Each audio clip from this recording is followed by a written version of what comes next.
আসসালামু আলাইকুম everyone, welcome back to Shimul's lifestyle থেকে আমি মিম বলছি। সবাই কেমন আছেন? আশা করছি কাছে এবং দূরে যে যেখানে আছেন সবাই ভালো আছেন। আজকে নতুন একটা কেকের ভিডিও নিয়ে চলে এসেছি।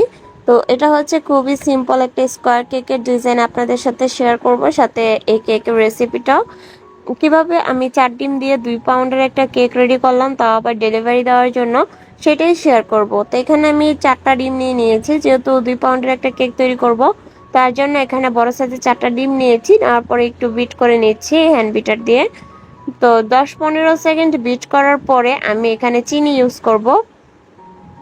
তো চিনিটা কিন্তু অল্প অল্প করে দিয়ে দিতে হবে, কেননা একবারে চিনিটা দিতে গেলে কিন্তু ডিমের ফোমটা সুন্দর হবে না। তো এখানে 1 কাপ পরিমাণ চিনি নিয়ে নিয়েছি। তো দেখতেই পাচ্ছেন চিনিটা আমি কিভাবে অল্প অল্প করে দিয়ে দিচ্ছি।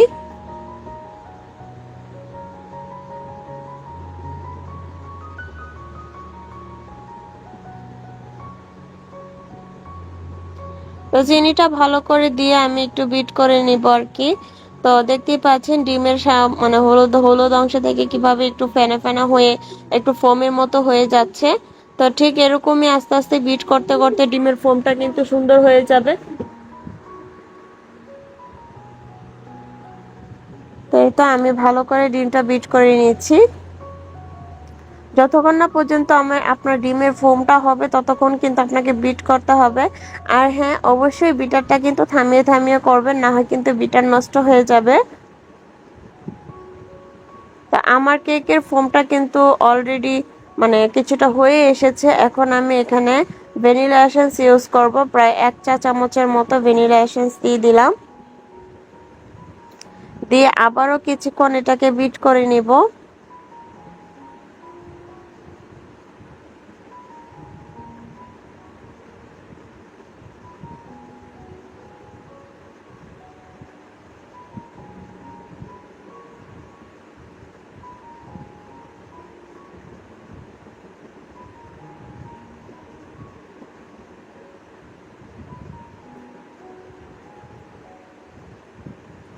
এই তো আমার বিট করা কিন্তু কমপ্লিট হয়ে গিয়েছে।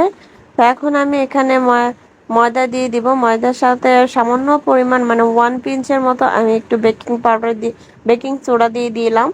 এটা হচ্ছে ফস্টার ক্লার্কের বেকিং সোডা, তো আমি সেই সোডাটা ইউজ করেছি এখানে। তো এখানে দেওয়ার পরে আমি অল্প অল্প করে মিশিয়ে নিচ্ছি। তো আমার ময়দাটা কিন্তু আগে থেকেই চেলে নেওয়া, আমি ময়দা একসাথে কিনে এনে চেলে রেখে দেই। তো যার কারণে কেকের করার ক্ষেত্রে আমি তখন আর চেলে নেই না। তো দেখতেই পাচ্ছেন আমি এখন ভালো করে এটাকে মিশিয়ে নিলাম।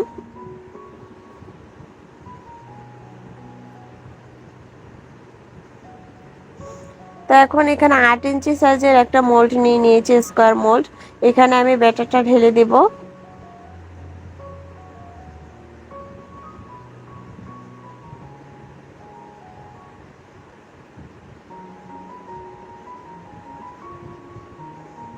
তো এই তো কেকের ভেতরটা ঢেলে দিয়ে আমি এটাকে ভালো করে একটু ট্যাপ ট্যাপ করে নিব। নিয়ে আমি এটা চুলায় বসিয়ে দিয়েছি। প্রায় 20 মিনিট মতো লেগেছে আমার এই কেকটা করে নিব।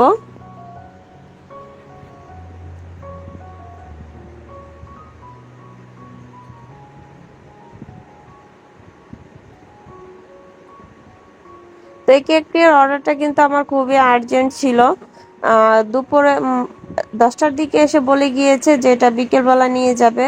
তো খুবই তাড়াতাড়ি করে আমি কিন্তু গরম কেকটাই কিন্তু মোল্ড আউট করে নিয়ে এটাকে স্লাইস করে নিয়েছি। একটা 10 ইঞ্চি সাইজের বোর্ড নিয়ে নিয়েছি। নেওয়ার পরে একটু ক্রিম দিয়ে উপরে প্রথম লেয়ারটা বসিয়ে এখন সুগার সিরাপটা দিয়ে দিচ্ছি। তো এখানে 1 কাপ পরিমাণ পানি নিয়েছি এবং 3 টেবিল চামচ পরিমাণ চিনি দিয়েছি।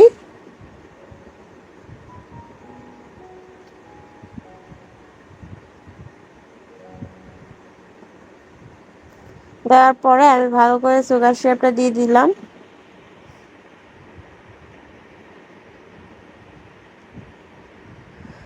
এখন দিয়ে দিচ্ছি উপরে হুইপ ক্রিম।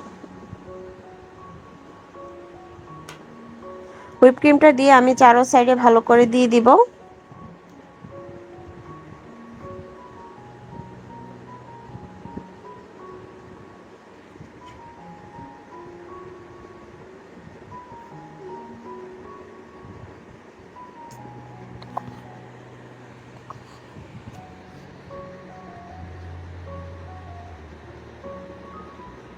তো এই তো হুইপ ক্রিম লাগিয়ে দিয়েছি, এখন আবার উপরে আরেকটা লেয়ার দিয়ে দিব।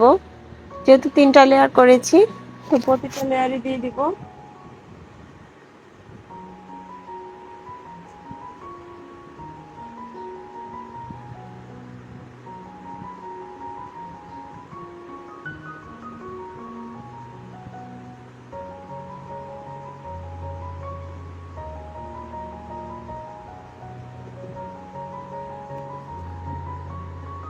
তো সেকেন্ড লেয়ারটার উপর আমি এভাবে সুগার সিরাপ দিয়ে দিয়েছি, দিয়ে এখন হুইপ ক্রিম দিয়ে দিলাম।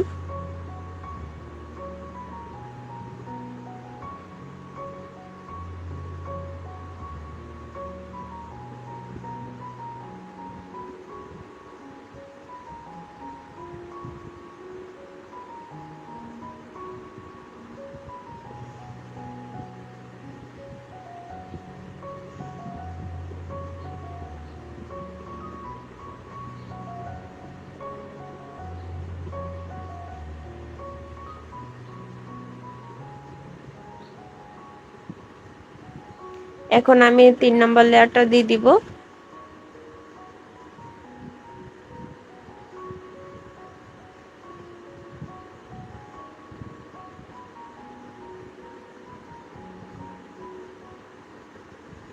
তো এর উপরে এখন সুগার সিরাপ দিয়ে তারপর আবার হুইপ ক্রিম দিয়ে দিব।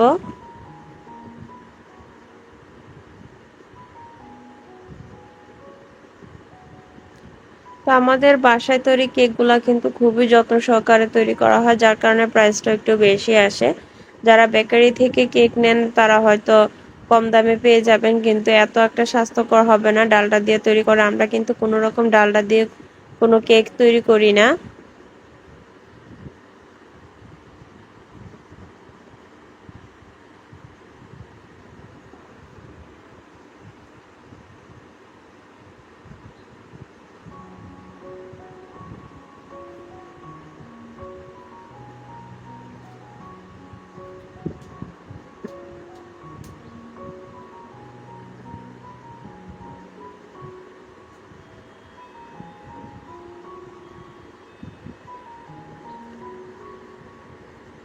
তো দেখতে পাচ্ছেন কেকের চারো সাইডে আমি ক্রিম লাগিয়ে দিয়েছি। এইভাবে আপনারা ক্রিমটা লাগিয়ে 10 মিনিটের জন্য ফ্রিজে রেখে দিবেন, এতে কেকের গুড়ি গুড়ি ভাব উঠবে না।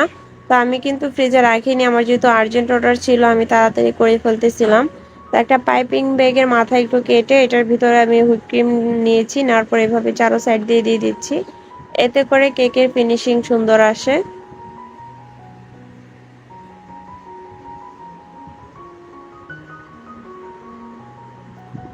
তো দেখতে পাচ্ছেন আমি পুরো সাইড দিয়ে কিন্তু ভালো করে ক্রিমটা লাগিয়ে দিচ্ছি।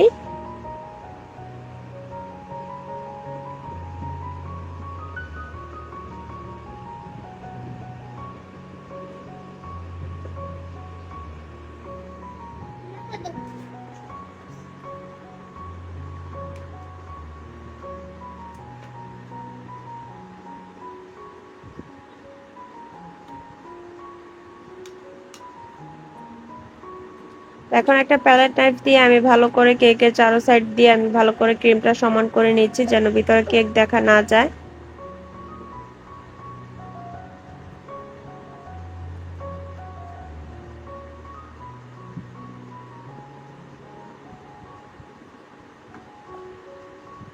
তো প্রতিবারই কিন্তু প্যালেট নাইফটা একটু পরিষ্কার করে নিতে হবে, তারপর আবার আমি কেকের গায়ে লাগিয়ে নিচ্ছি।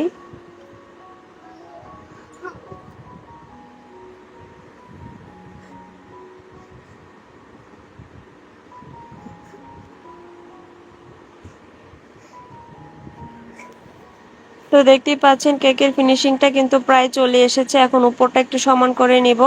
তো উপরটা আমার এত একটা সমান না হলে চলবে, আমি অন্য আরেকটা ডিজাইন করে নিব উপরে, যার কারণে মানে এত একটা সমানের দরকার নাই। খুবই আর্জেন্ট বললামই তো, মানে এখন উপরে একটু হলুদ রঙের একটু ক্রিম দিয়ে দিব, যেহেতু এটা একটা হলুদের কেক ছিল তো ভাবলাম একটু উপরে একটু হলুদ কালারটা দিয়ে দিই, এতে দেখতে ভালো লাগবে।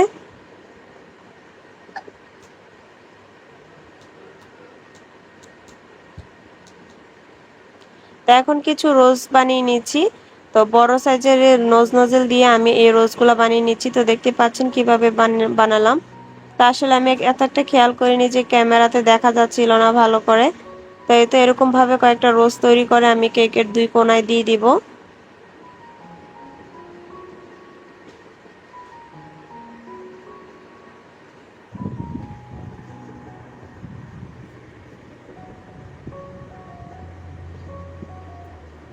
তো এইভাবে আমি 3টা করে রোজ বানাবো প্রতি কোণার জন্য। দুই কোণায় আমি 3টা করে 6টা রোজ বসাবো আর কি। আর সাইড দিয়ে আমি অন্যরকম ডিজাইন করে নেব।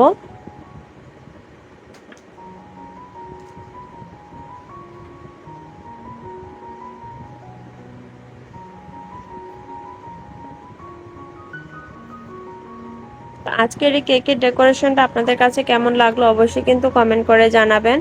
আর আমাদের চ্যানেলটি কিন্তু সাবস্ক্রাইব করতে ভুলবেন না। তো এখন ছোট একটা স্টার নজলের সাহায্যে সাইডের বর্ডারগুলো দিয়ে দিলাম।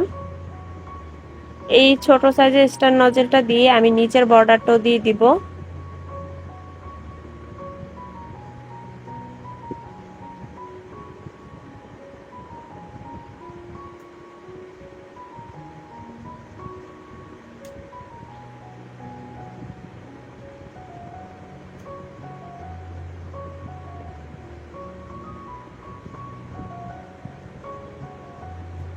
আর এখানে মানে একটা পাইপিং ব্যাগের মাথা অল্প একটু কেটে নিয়েছি, নেওয়ার পরে এই পাতাগুলো দিয়েছি, কারণ ক্যামেরা যে কখন অফ হয়ে গিয়েছিল আসলে বলতেই পারিনি, কেননা খুবই তাড়াহুড়া করে কাজগুলো করতেছিলাম, তো অত একটা খেয়াল করিনি।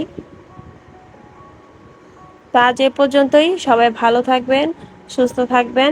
আল্লাহ হাফিজ, আসসালামু আলাইকুম।